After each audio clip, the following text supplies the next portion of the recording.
I have received or inherited or found or somehow obtained unexpected sum of money that I'm not quite sure how to work with or how to think about.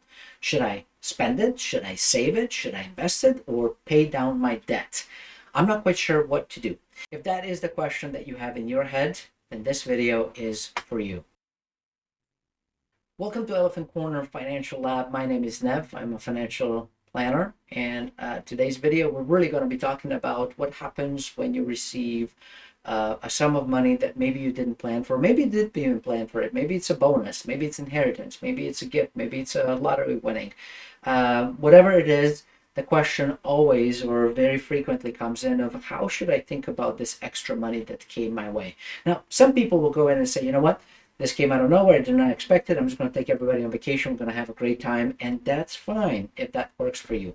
If you're saying, well, maybe I'll take a portion of it and have some good time, but I also want to do something good with this money and benefit myself financially. But how do I think about it? What is the framework? So we're really going to think about and take a look at three different options that we might have.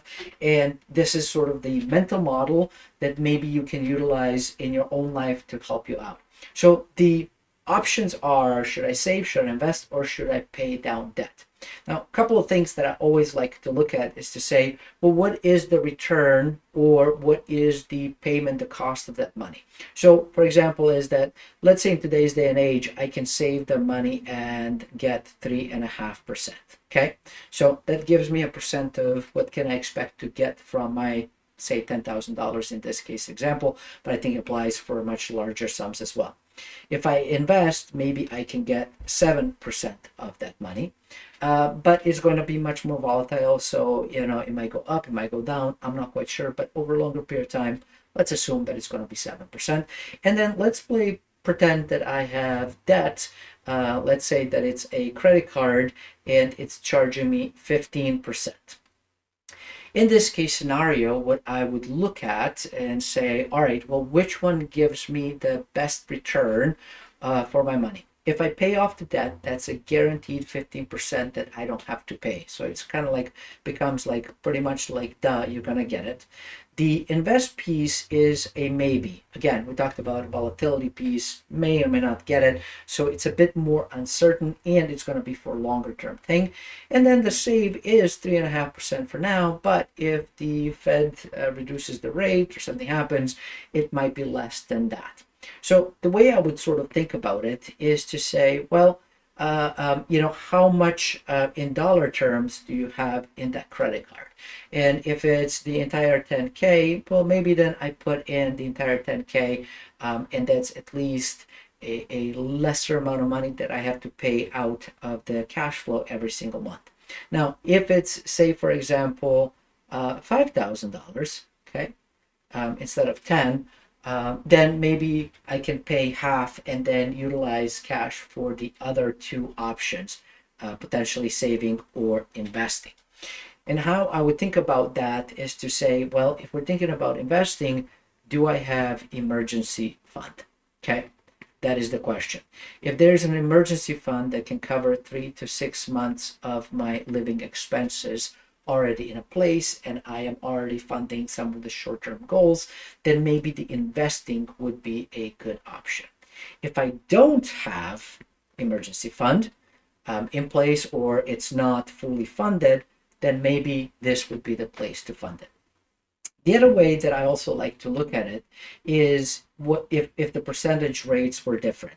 So let's assume that the percentage rate still is 3.5 for the save, still 7% for the invest, but maybe my debt is not very expensive. Maybe it's a mortgage that is at 3% that we got a few years back when mortgages were running low. Well, now when we look at it, is that my money can actually work much better and much harder for me in the saving and investing realm. And this long-term debt that is fixed rate, that is low rate, perhaps I can leave it, especially if I can fund it out of my cash flow. If that is the case, then again, I go back down to the whole piece of, do I have emergency fund?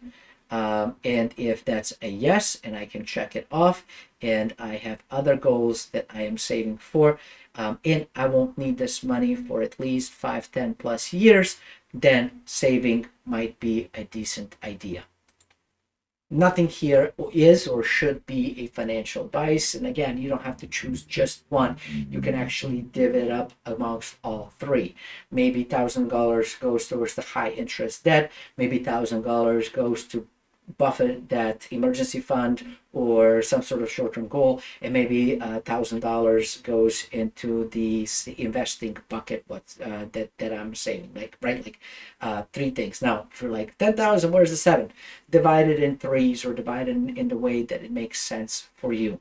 If or when you ever get confused and you're not quite sure, or the numbers are so much harder and so much complex, and you have multiple debts, and there's like student loans and business loans, and there's the one savings rate here, and the multiple returns and all this other stuff.